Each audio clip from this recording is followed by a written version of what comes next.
बिस्मिल्लाहिर्रहमानिर्रहीम। अस्सलाम वालेकुम नाज़रीन, आप यूट्यूब चैनल देख रहे हैं। मैं इमरान खान हूँ। सबसे पहले आसिम मुनीर साहब ने दौरा अमेरिका अपना मुकम्मल किया, उसके बाद वो बेल्जियम गए और बेल्जियम से भी एक खबर आ रही है, वो बाद में बताता हूँ। लेकिन आसिम मुनीर साहब ने वहाँ पे पाकिस्तानी कम्युनिटी से खिताब भी किया है। वो बतौर आर्मी चीफ जा रहे हैं, फील्ड मार्शल जा रहे हैं, लेकिन पाकिस्तानी कम्युनिटी से भी वो खिताब कर रहे हैं, ताजरों से भी वो मिलते हैं और सियासी और इंतज़ामी मामलात में वो इंटरफेयर करते हैं।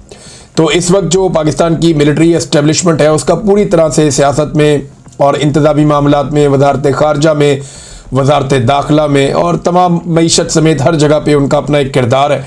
और ये बड़ी अच्छी बात है पाकिस्तान की मौजूदा जो रजीम है उसमें शामिल सियासी जमातों के लिए कि कल को वो बड़े आराम से सारा मलबा पाकिस्तान की मिलिट्री एस्टेब्लिशमेंट पे डाल देंगे कि जितना भी फेलियर था वो सारा इसलिए था कि हम मजबूर थे, हम कुछ कर नहीं सकते थे और फौज के कंट्रोल में था सारा कुछ, तो उन्होंने ये तबाही फेरी है। हम लोग तो पहले भी डिलीवर करते रहे, आइंदा भी कर सकते हैं। तो ऐसी बातें फ्यूचर में वो कर सकेंगे और उनके लोग ये कहेंगे, और ये मैं अच्छी तरह जानता हूँ, माजी में भी ऐसे करते रहे, आइंदा भी ये करेंगे। पाकिस्तानी कम्युनिटी से उन्होंने खिताब किया, वहाँ भी वो सोशल मीडिया को नहीं भूले। यानी सोशल मीडिया एक ऐसी प्रॉब्लम है पाकिस्तान की एस्टेब्लिशमेंट के लिए जो उनके आसाब पे सवार है और उसे एस्टेब्लिशमेंट किसी जगह पे भी बुला नहीं सकती।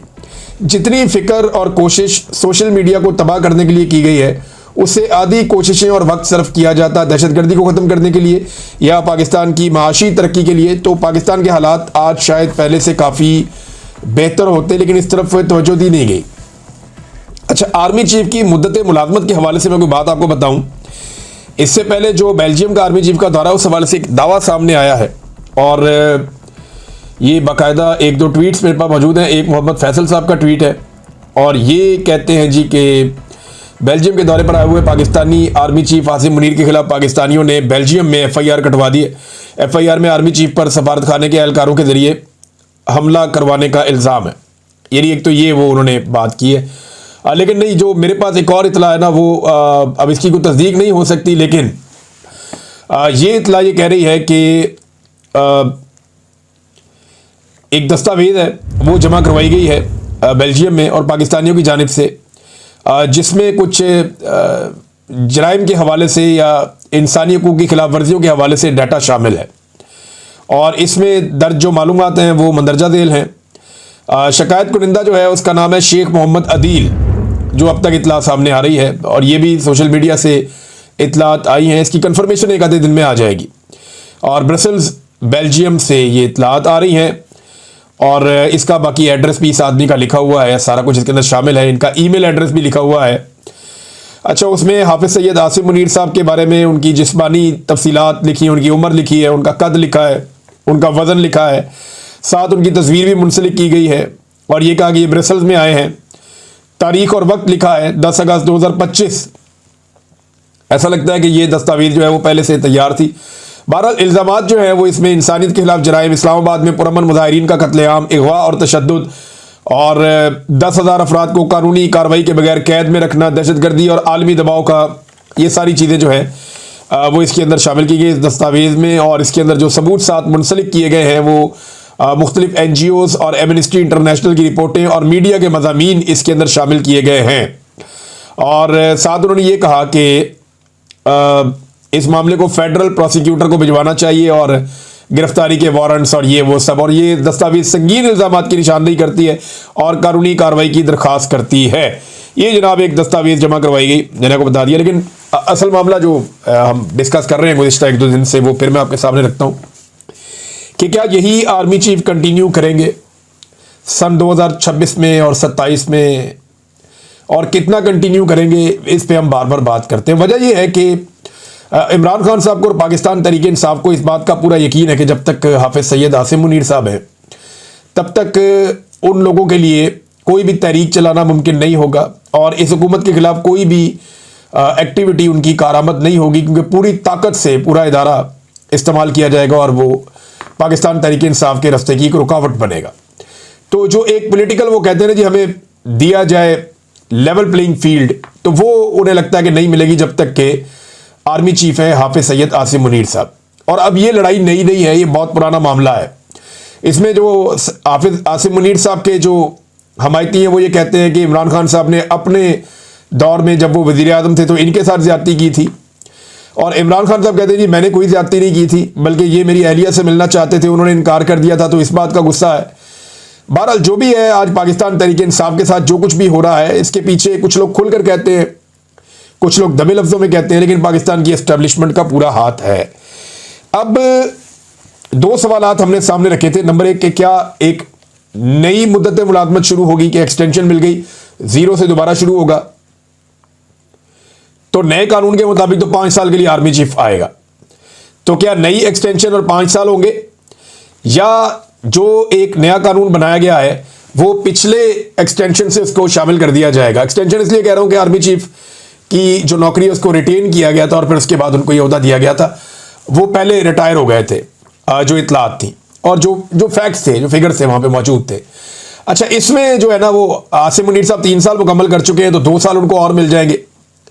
कुछ लोग दावा करते हैं कि नहीं, नया होगा और 5 साल होंगे, लेकिन राणा सनाउल्लाह साहब और फैसल वाडा, ये दोनों लोगों की अगर आप बात सुने तो फैसल वाडा का ताल्लुक क्योंकि उस कबीले से है जो मिलिट्री एस्टेब्लिशमेंट के लिए सर्व करता है, तो फैसल वाडा साहब की बात को आप समझें कि ये वहां से आई है।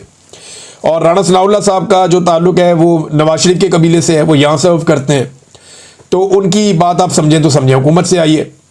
तो हुकूमत और एस्टेब्लिशमेंट दोनों की तरफ से जो इशारा पहला आया, वो इशारा ये है कि हाफिज सैयद आसिम मुनीर साहब का तसलसल हो सकता है, एक्सटेंशन नहीं हो सकती। क्योंकि राणा सनाउल्लाह साहब ने एक स्टेटमेंट में एक सवाल के जवाब में कहा कि नवाज शरीफ साहब माजी में भी जो एक्सटेंशन है उसके खिलाफ रहे हैं, और आज भी उनकी ये एक राय है और पीएमएलएन की ये राय है कि एक्सटेंशन नहीं होनी चाहिए। हालांकि पीएमएलएन के इस दौरे हुकूमत में बहुत सारी एक्सटेंशंस हुई हैं, बहुत सारी बेशुमार अफसरान को एक्सटेंशन दी गई हैं और धड़ाधड़ दी गई हैं और अभी तक दी जा रही हैं। बल्कि ये तो इस पर भी राजी हो गए थे कि हुकूमत को ही एक्सटेंशन दे दी जाए। और ये जो मौजूदा आर्मी चीफ हैं, ये एक्सटेंशन के साथ फिर आर्मी चीफ बने थे, तो नवाज शरीफ साहब ने अपने उसूल तो तोड़ दिए थे, बहुत पहले तोड़ दिए थे। लेकिन राणा सनाउल्लाह साहब का ये बात कहना और अपने आप को उसूली साबित करने की कोशिश करना, वो ये बताता है कि जो एक तसलसल की बात आ रही है कि 3 साल आर्मी चीफ ने मुकम्मल कर दिया, तो शायद 2 साल और भी उन्हें मिल जाए तो 2027 तक ये रहेंगे। लेकिन कल किसी ने नहीं देखा, तो 2027 तो बहुत दूर है, अभी तो बहुत दूर है। अच्छा नाज़रीन, इसमें एक इंटरनेशनली जो खबरें आ रही हैं इसराइल को लेकर और फ़लस्तीन को लेकर, गज़ा को लेकर, उसमें सहाफ़ियों का कत्लेआम हुआ है, बहुत सारे जो इमदादी कारकुन हैं उनका कत्लेआम हुआ है। रोज़ाना की बुनियाद के ऊपर जो है वो फ़लस्तीनी शहीद हो रहे हैं और उनका कत्लेआम किया जा रहा है। जो लोग भूखे हैं, प्यासे हैं, उनकी मुश्किलात बढ़ती जा रही हैं। और यहाँ पे एक नया मंसूबा नेतन्याहू ने बनाया कि वो पूरी की पूरी गज़ा की पट्टी पे कंट्रोल करेगा और इसराइल जो है वो पूरे गज़ा पे कब्जा करेगा। इसमें इसराइल के अंदर भी सख्त मुखालफत का सामना करना पड़ा। इसराइली फ़ौजी ने भी एक ने खुदकुशी की है कि ये जो जुल्म हमारे से करवाया जा रहा है, इस किस्म की चीज़ें रिपोर्ट हो रही हैं। लेकिन जो कुछ भी इस वक्त गज़ा में हो रहा है, इसके लिए पाकिस्तान माजी में जैसे आवाज़ उठाता था, वैसे इस मरतबा आवाज़ उठाता हुआ दिखाई नहीं दिया। यानी कुछ चीज़ें पाकिस्तान ने ऐसी की है जिससे लगता है कि शायद गज़ा के ऊपर पाकिस्तानी एस्टेब्लिशमेंट की पॉलिसी बदल गई है। जनरल बाजवा एक ऐसे जर्नैल थे जो ये बातें खुलकर करते थे सहाफ़ियों के साथ या ऑफ द रिकॉर्ड मीटिंग्स में कि इसराइल के साथ पाकिस्तान को अपने ताल्लुकात बनाने पे गौर करना चाहिए और इसराइल के मामले के ऊपर पाकिस्तान को अपनी पॉलिसी तब्दील करनी चाहिए। हमने ये देखा कि मिलिट्री एस्टेब्लिशमेंट के ज़ेरे साया पलने वाली जितनी भी मजहबी सियासी जमातें हैं, वो भी अब इसराइल और गज़ा के मामले पर उस तरह खड़े नहीं होते जिस तरह माजी में होते थे। आजकल पाकिस्तान में एक बात बड़े आराम से की जाती है और वो ये कहा जाता है कि जी ये तो अरबों का मसला है और अरबों को ही अगर कोई प्रॉब्लम नहीं है तो फिर हम क्यों उछलते कूदते हैं, हमें इसके बीच में नहीं आना चाहिए। हमारा मसला जो है वो कश्मीर का है, लेकिन कश्मीर के मामले में कोई हमारे साथ खड़ा नहीं होता। तो ये इसको मुसलमानियत से या इस्लाम से हटाकर या मजहब की बुनियाद से हटाकर इसको एक इलाकाई लड़ाई के तौर पे अब देखा जा रहा है। और कुछ लोग मशवरे दे रहे हैं कि जी इसराइल को तस्लीम कर लिया जाए। अब कुछ चीज़ें ऐसी हुई है पाकिस्तान में मौजूदा रजीम के दौरान कि वो इशारा कर रही हैं कि पाकिस्तान की सोच क्या है। यानी मेरे पास यहाँ पे एक खबर है, अगर आप ये मंजर भी देखें तो आपको नज़र आ जाएगा, ये ट्विटर में आपको नज़र आएगा कि इसराइल के अंदर एक बहुत बड़ा एहतजाज हुआ। यानी इसराइल में एहतजाज हो रहा है गज़ा के ऊपर मुकम्मल तौर पे कब्ज़ा करने के हवाले से। इसराइल के अंदर एहतजाज हो रहा है और वहाँ पे 1 लाख के करीब लोग इसराइल में निकले और निकलकर उन्होंने एहतजाज किया। नेतन्याहू के मंसूबे के खिलाफ इसराइल में भी एहतजाज, 1 लाख से जायद अफराद का मुजाहरा। ये एक्सप्रेस न्यूज ने खबर छापी है और ये मनाजिर जो है वो इसराइल से आ रहे हैं। यानी इसराइल के खिलाफ इसराइल में मुजाहरा हो सकता है, लेकिन इसराइल के खिलाफ पाकिस्तान में मुजाहरा नहीं हो पा रहा। गजा के लिए उठने वाली हर आवाज को पाकिस्तान में खामोश करवा दिया गया। एक वफद भी इसराइल में भेजा गया और उस हवाले से बाद में किसी ने जिम्मेदारी भी कबूल नहीं की और कोई पीछे भी नहीं हट रहा, और वो लोग प्रोटोकॉल भी इंजॉय कर रहे हैं, अपने इंजॉय भी कर रहे हैं। साथ ही साथ PSL के मैचेस में फ़लस्तीन का झंडा जो लोग लेकर गए स्टेडियम में, उनसे फ़लस्तीन का झंडा छीन लिया गया पंजाब पुलिस की जानिब से, क्योंकि पाकिस्तान में ये पॉलिसी नहीं है कि आप फ़लस्तीन का झंडा उठाएं। हालांकि दुनिया भर के खेल के मैदानों में, चाहे फुटबॉल हो चाहे दीगर गेम्स हों, लोग फ़लस्तीन का झंडा उठाते हैं। इवन खिलाड़ी भी ये करते हैं कि फ़लस्तीन का झंडा हाथ में पकड़ लेते हैं उस जुल्म और बर्बरियत के खिलाफ जो वहाँ पे हो रहा है, क्योंकि खेल और खिलाड़ी जो हैं ये अमन के सफ़ीर होते हैं। लिहाजा जुल्म और बर्बरियत के खिलाफ ये प्लेटफॉर्म हमेशा से इस्तेमाल किए जाते हैं, लेकिन पाकिस्तान में इसकी भी इजाज़त नहीं दी गई। सेनेटर मुश्ताक को, उनकी बीवी बच्चों को घसीटा गया, खवातीन को गिरफ्तार किया गया, नौजवानों को गिरफ्तार किया गया बार बार। पुलिस ने बड़ा ब्रूटल टॉर्चर किया जो लोग इसराइल के खिलाफ एहतजाज के लिए निकले, बल्कि 2 नौजवानों पे एक रात गाड़ी चढ़ा दी गई और उस मामले का भी आज तक कुछ पता नहीं चला कि क्या हुआ। और इसके अलावा जो एक अमरीकी जनरल कुरेला है जिन्होंने इसराइल को सबसे ज़्यादा सपोर्ट किया और जिन्होंने हर जगह इसराइल की, चाहे वो गजा के मामले में हो, पूरी हमायत की, पूरी मदद की, चाहे वो ईरान के मामले में हो, वहाँ पे भी पूरी हमायत की, पूरी मदद की, उससे जनरल कुरेला को पाकिस्तान में सदारती अवार्ड से नवाज दिया गया। ये भी बताता है कि पाकिस्तान की पॉलिसी शिफ्ट हो रही है, तब्दील हो रही है। डोनाल्ड ट्रंप जिन्होंने अब्राहम अकॉर्ड के लिए पूरा जोर लगाया हुआ है और वो गजा के बदतरीन मसाइल को जानते हैं, उन्होंने खुद कई मरतबा कहा कि वहाँ हालात बहुत ख़राब हैं, लेकिन इसके बावजूद डोनाल्ड ट्रंप इसराइल या नेतन्याहू की हमायत में खड़े हैं। अब उन्हें पाकिस्तान कहता है कि जी अमन का नोबेल इनाम उनको दिया जाए, तो ये भी एक चीज़ है। अब थोड़े अरसे बाद ख्वाजा आसिफ एक स्टेटमेंट ज़रूर दे देते हैं, बड़ा हसास किस्म का, इसराइल और फ़लस्तीन के और गजा के मामलात को लेकर, लेकिन खुद उन्होंने पाकिस्तान में ना तो कभी एहतजाज किया, ना कभी आवाज़ उठाई, ना किसी और जमात को एहतजाज करने दिया और ना किसी और जमात को आवाज़ उठाने दी। वो कहते हैं कि गजा पर इसराइल के कब्जे के मंसूबे पर आलम इस्लाम क्या करता है, मजम्मत पर इक्तफा किया जाए, ज़बानी कलामी गुजारा किया जाए या अमली इकदामात उठाए जाएंगे। अच्छा, सवालात तो ऐसे पूछ रहे खुद वज़ीर दिफा हैं, भैया आप अपनी हिकमत अमली बताएं कि आप क्या करेंगे।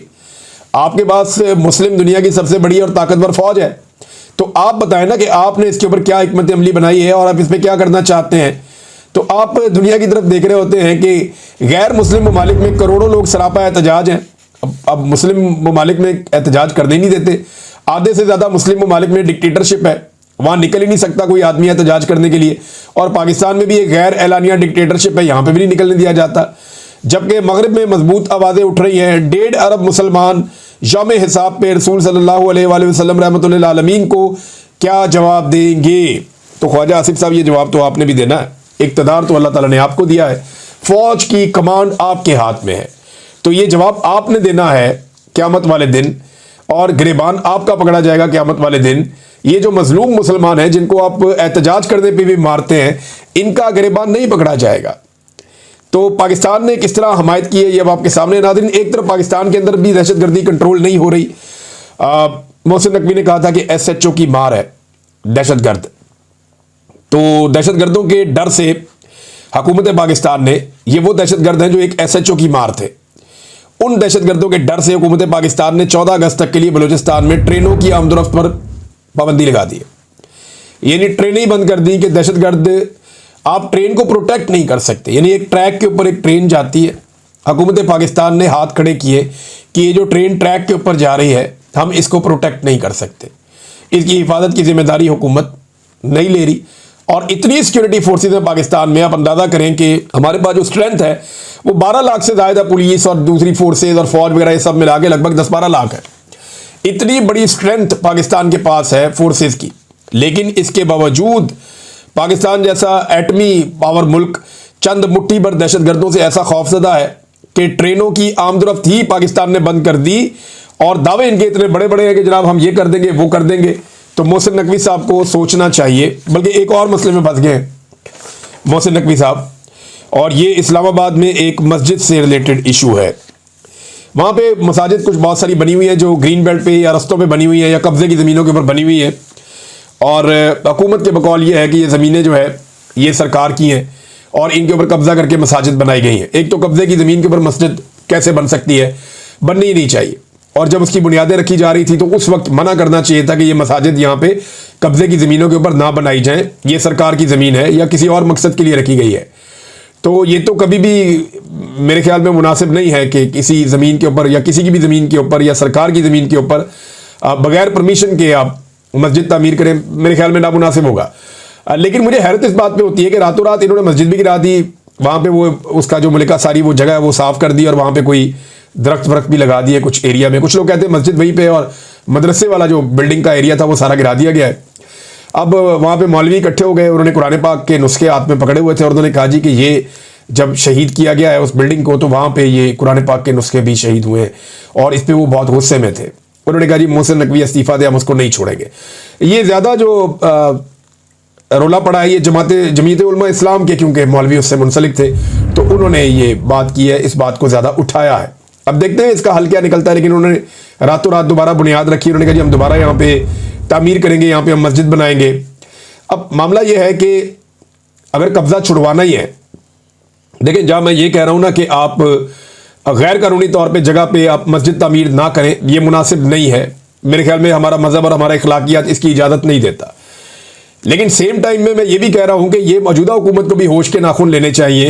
ये मामला बातचीत से कर लेते, लेकिन चले इसको भी छोड़ें। ये जो नदी नालों के ऊपर, पानी के रस्तों के ऊपर पूरी पूरी सोसाइटियाँ बन गई हैं, ये आपको नज़र नहीं आती। जो बड़े बड़े लैंड माफियाज ने और बड़े बड़े सरमायादारों ने ज़मीनों पर कब्जे करके प्लॉटिंग करके बेच दिया है, वो कब्जे आपको नज़र नहीं आते। जो DHA जैसी एक सोसाइटी जिसके ऊपर पाकिस्तान की मिलिट्री एस्टेब्लिशमेंट का हाथ है, वो ज़मीनें जैसे लोगों से लेती है, वो आपको नज़र नहीं आता। यानी इंतज़ामिया को सिर्फ मस्जिद नज़र आई है कब्जे के नाम के ऊपर और बेशुमार चीज़ें वो नज़र नहीं आई। मैं क्लियरली कह रहा हूँ कि जो काम यहाँ हुआ वो भी ठीक नहीं था, लेकिन ये हुकूमत को होश के नाखून लेने चाहिए कि पानी के रस्तों के ऊपर, नदी नालों के ऊपर पूरे पूरे प्लाजे और इमारतें तामीर कर दी गई हैं, उसके ऊपर ये नहीं जागे, उसके ऊपर इनको होश नहीं आया। और वहाँ पे जो इलीगल कंस्ट्रक्शन हुई और जो बांधे गए, उनकी वजह से पूरे के पूरे शहर डूब रहे हैं। जब भी बारिशें होती है हर तरफ जो है वो शहर डूबना शुरू हो जाते हैं और हर साल अब ये होता है। तो वहाँ पे जाके मस्मार करें, उन बंदों को तोड़ें, उन सोसाइटियों से वो जगह खाली करवाएं और वहाँ पे जो नदी और नालों के सदियों पुराने रास्ते हैं उनको बहाल करें, ताकि शहरों के अंदर जो है वो सैलाब जैसी सूरत हाल पैदा ना हो। अब इसके ऊपर तवज्जो देनी चाहिए, लेकिन कौन दे इसके ऊपर तवज्जो। नाज़रीन, ये एक और मैंने आपको कहा था, याद होगा आपको 2024 में जब इलेक्शन हुए थे फरवरी में, उसके फ़ौरन बाद मुझे गिरफ्तार कर लिया गया था और मुझे गिरफ्तार करके इन्होंने जेल भेज दिया। जब मैं वापस आया तो हुकूमतें सारी बन चुकी थी, लेकिन इलेक्शन अल्हम्दुलिल्लाह मैंने रिपोर्ट किया और पूरा रिपोर्ट किया था। अब हुआ ये कि मैंने उस वक्त एक जुमला बोला था जब मैं कैदियों वाली वैन में था।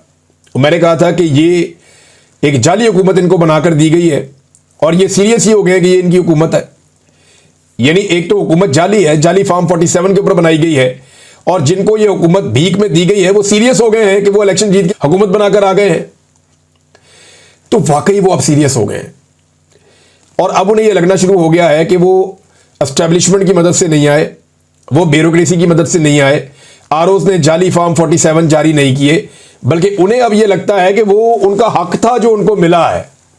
ये अंदाजा करें आप। अब वो ब्यूरोक्रेसी जिन्होंने अपना मुंह काला किया जाली फार्म 47 जारी कर करके, वो भी गिरफ्त में आ रहे हैं और उन्होंने उनके खिलाफ भी कार्रवाई शुरू कर दी। कल को ये एस्टेब्लिशमेंट के खिलाफ भी करेंगे, इनको ये आदत है और एक दिन इनका रवैया यही होगा। और अगली बार इलेक्शन में मुझे ऐसा लगता है कि शायद ब्यूरोक्रेसी को इस्तेमाल ना किया जाए। हो सकता है कि अगली मरतबा इलेक्शन में ब्यूरोक्रेसी की बजाय अदलिया को इस्तेमाल कर लिया जाए। जिस तरह से अदलिया को कंट्रोल कर लिया गया है, तो बड़े पैमाने पर अदलिया को भी इस्तेमाल किया जा सकता है। एस्टेब्लिशमेंट भी कर सकती है, मौजूदा हुकूमत भी कर सकती है। और उसका रीज़न पता क्या है कि जब भी पाकिस्तान में फ्री एंड फेयर इलेक्शन होगा ना, तो एस्टेब्लिशमेंट को बदतरीन शिकस्त हो जाएगी। एस्टेब्लिशमेंट के बाद दो रास्ते बचे, या तो वो इस गंदे खेल को बंद कर दे और इसमें से बाहर निकल जाए और वो कहे जी हमारा कोई किरदार नहीं है, हम बाहर चले जाते हैं, तो फ्री एंड फेयर इलेक्शन हो जाए, तो वो उनको शिकस्त से ऐसे बच सकते हैं। अदरवाइज वो जब भी कभी इंटरफेयर करने के लिए आएंगे तो अवाम उनके खिलाफ जाएगी, वो जिसको भी सपोर्ट करेंगे अवाम उसके खिलाफ खड़ी हो जाएगी। नाज़रीन, कल के दिन में इमरान खान साहब की जमानतें लगी हुई हैं सुप्रीम कोर्ट ऑफ पाकिस्तान में, मुख्तलिफ केसेस की अपीलें वहाँ पे सुप्रीम कोर्ट में गई थी। देखते हैं वहाँ पे क्या होता है। आज एक किताब है the war that change everything. ये किताब आज जो है एक ऐसी जंग जिसने सब कुछ तब्दील कर दिया।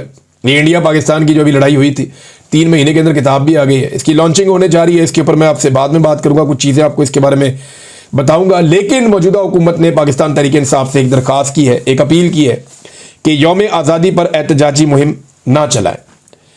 यानी वो ये कहते हैं कि आगे पीछे आप करें, लेकिन आप यौम आज़ादी पे आप एहतजाजी मुहिम ना चलाएं। अब पाकिस्तान तहरीक इंसाफ जो है वो इसको एक अपॉर्चुनिटी के तौर पे इसलिए लेती है कि नॉर्मल दिनों में तहरीक इंसाफ को दीवार के साथ लगा दिया जाता है, बल्कि उनको दीवार में ही दबा देते हैं और चादर और चार दीवारी का तकद्दुस पामाल करते हैं। तो 14 अगस्त पे पीटीए को लगता है कि शायद ऐसा कुछ ये हुकूमत कर नहीं पाएगी, तो हम अपना एक एहतजाज भी कर पाएंगे, अपनी आवाज़ भी बुलंद कर पाएंगे। तो हुकूमत अब ये कह रही है कि जनाब हमारी ये रिक्वेस्ट है कि आप एहतजाजी मुहिम ना चलाएं। तो वैसे आम दिनों में अगर आप एहतजाज का आईनी हक फराहम करें पॉलिटिकल पार्टीज़ को तो चीज़ें नॉर्मलाइज हो सकती हैं, लेकिन मौजूदा हुकूमत को खौफ है कि अवामी मकबूलियत इनके साथ नहीं है, अपोजिशन के साथ है, तो वो इसलिए अपोजिशन को एहतजाज करने भी नहीं देते। अब तक के लिए इतनी, अपना ख्याल रखिएगा, अपने इस चैनल का भी। अल्लाह हाफ़िज़।